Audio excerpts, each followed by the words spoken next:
have a mentor, what do you think makes a great mentor? Like the qualities of a great mentor? A great mentor, I think, is like, a great parent. Just like attention. Yeah. Attention. Answering the phone, like being attentive, just giving you time, right? So whether you're talking about like, how do I fix this resume, or how do I approach this person, reach out to this person, or even personal. Like we try not to get into the personal stuff, but it's a part of, like, we're all human. We all go through experiences, right? Where it's personal, but sometimes it's just that person where you can bounce and you can ask advice, and that someone that's been there, done that, and can help you advance. You know what I mean? And grow and evolve and learn and change. It's attention first and foremost, I think. The goal of playing the game is to exit the game. The goal of playing the game is to leave the game, is to divorce yourself from the game. Even investments, as we talk about all the time, I'm sure we talk about with what is your exit strategy? And your exit strategy is from whatever the prescribed, pre-given construct is that you are not feeling aligned with, fulfill. And what I think because our people specifically have found ourselves placed into games that we never decided to play in the first place. We resent the game. We hate the game. We care about the game. The game wasn't made for us. The game wasn't made for you. But unfortunately, unless you plan on anarchy, and by the way, every country that has been with people like us that have overturned the table to the game still end up slaves to a game. Years to change that, but just the systemic inequality, and systemic inequality exists in so many different parameters and shapes and forms, and it's just it is what it is, and so all of us have a responsibility to work to change that. But when it comes to funding and capital resources and venture capital for women that are founders of their companies, it is a abysmal stat that all venture capital funding in 2022, it was 1.9% went to companies that were started by female founders. And that was something along the lines of $5 billion. And so if that's 1.9%, then there's a lot of money being put into companies that have male founders. And I think 2023, obviously the pandemic had a lot to do with that and truncating those numbers. Maybe we were on a little bit of an upswing and then it crashed again. But I think the number in 2023 was $2.4 billion for the first 9 months of 2023 being invested into women starting their own companies. And that's just, it's just really unfortunate because 90% of companies fail. And so the road to the starting block has been truncated and shut down to a point where there is no starting block for women. And so then women have to figure it out. Right. If they're going to get it done, they're going to get it done. And so if venture capital funding is not going to be accessible, then they're going to have to figure out loans, crowdfunding, revenue, customers, and just build it without relying on other people giving them money because they don't believe in them. I just think that Atlanta was the first one to see the impact of collaborating internally within the city and keeping that going. Yeah. You know what I'm saying? Because once you see one person see that it's working, yep. Everybody, like Outkast got hot in Atlanta. Yep. Outkast didn't have to leave, like Big Crit left Mississippi to come to Atlanta. Yep. You know what I'm saying? At that same time, Jay-Z got hot in New York. You know what I'm saying? Pharrell had to go to New York to get hot as a producer. Like, because they were in Virginia, right? Yes. Like Snoop, them niggas got hot in LA. All of the cities where niggas got hot in that city, they was the ones that had the opportunity to own whatever part of the industry. Right? And so when things... I would tell the 18-year-old kid who hasn't had the experiences that I've had yet at 39 to understand that college is a breeding ground for networking in a way that you would probably never get again. That's what you're paying your money for. You know what I mean? So that's what I would say to somebody that's 18 years old today.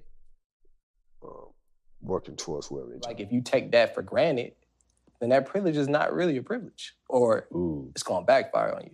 You know, you've had people that burn out where they get so much success, start doing more drugs. You know, they're speeding, drunk, like all these different things where all of the privilege ends up being to their detriment. Mm-hmm. And I think that when we talk about what's the concept of like this sense of being well and having the ability to remove yourself from things that don't service you, comes with a certain level of discipline and a perspective on whatever the privilege is. That letting loose feels like you've had a constraint on something for so long, and now it's formed into something. Yeah. And now you want to kind of like release to kind of like let it grow a little bit. You know what I'm saying? Versus when you first started hustling, you should be getting some level of ample amount of sleep to be able to like, or drinking water. You might not be able to afford, you know, to eat like a, you know, like vegetarian meatless or whatever the case may be. And it's like easy to go to the $1 slice of pizza in New York or some shit, or McDonald's. But you do have the opportunity to sleep.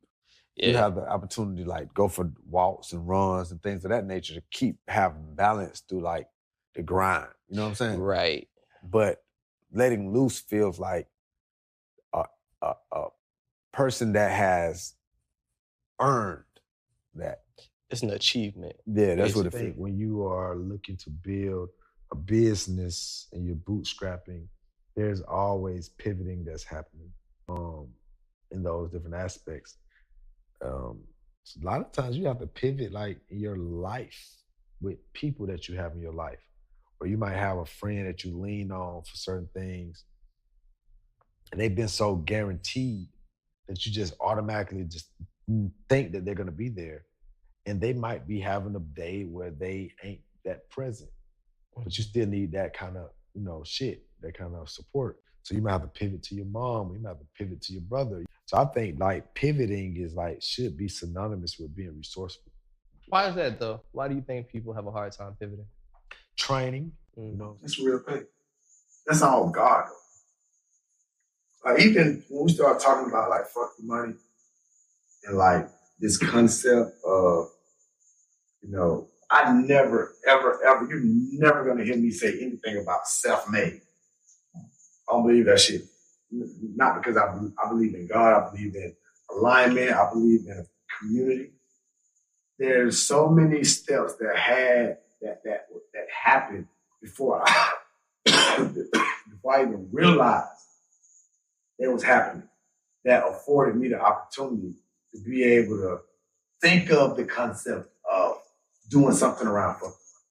You know what I'm saying? And you know, just like I know, we ain't really make no money off this shit like that for real. You know what I'm saying? It was a promotional tool to get the book out there. Right. And then it just started being something that was like, oh shit, like, you know, Amazon want to give us an opportunity.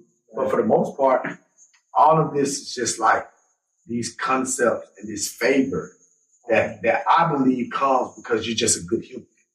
You know what I'm saying? And I would say, like, oh, I'm fascinated. Yeah, it is, right? It's fascinating. And you still use it. Like, that's what I tell people, right? It's like, again, with college, like, get your degree in whatever, because you may not work directly in that field, but you're going to use what you learn. And for me, it was not even thinking I was going to end up in marketing. And then when I ended up in marketing, I was like, oh, this makes sense because of everything I learned with influencing behavior from psychology. Same exact thing. Yeah. But how did you end up in marketing? Like, what was the transition? So that's funny, again, because I was, at that point, went to grad school in Dallas. I went to University of North Texas because I also was looking at the market. And I was like, oh, Dallas, that's a big hot sports market. So that's going to help me with internships. And I interned. I originally wanted to go into community relations. And so I interned with the Texas Rangers. That was my first internship was with a sports agency, which was Host Communications, which got acquired after I was there by IMG. So it's a part of that whole sports agency, entertainment agency conglomerate. That was my first. Then my second was with the Rangers baseball team, Texas Rangers. Dating myself back when Alex Rodriguez was with the Texas Rangers before he went to the Yankees. So that's how long ago that was. But I got a job in community and player relations interning with the Texas Rangers. And I was like, this is it for me. Because I always knew that what I loved the most was the impact side of sports. Yeah. So initially that's where I was going to go. And then I get out of grad school, that internship's done. I can't find a job. You know, obviously, like it's hard to get, you know, your first full-time job in sports. And again, that was back in the day when like you're emailing, not emailing. We didn't even email at that point. You would like print out your resume. You would get the address. You would mail your resume out to all these different people. So I'm doing that whole jazz. And other people were telling me like, it takes a while. It takes a while.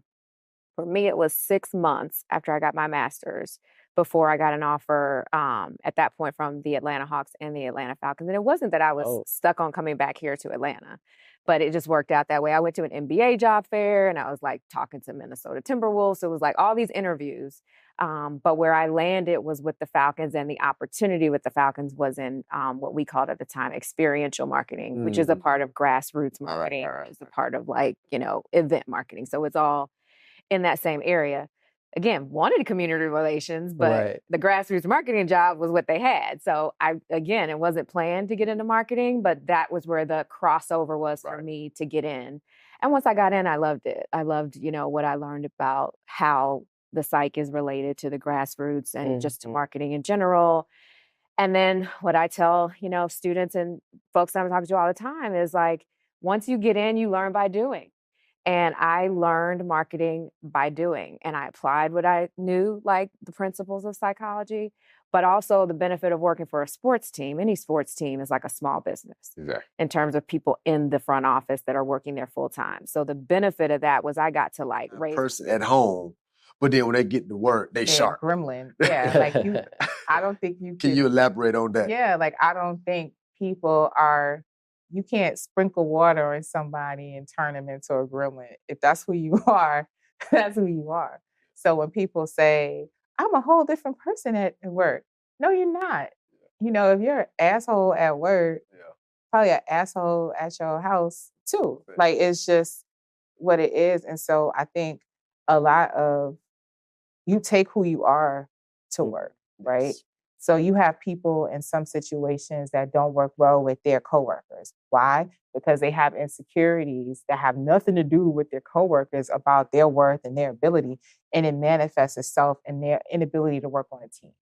If you feel unworthy at home and you bring that to work, now I can't look at you and say we both can win on this project. I got to figure out how can I show her up, because that's some shit that has nothing to do with this. And so as a boss, there are a lot of decisions I make based on what I draw from, what I believe. I'm a Christian. I believe in whatever I'm doing, it's because God has put me in a position to do it. And I owe it to him and to other people to be a blessing. And that's not always going to make me the most money.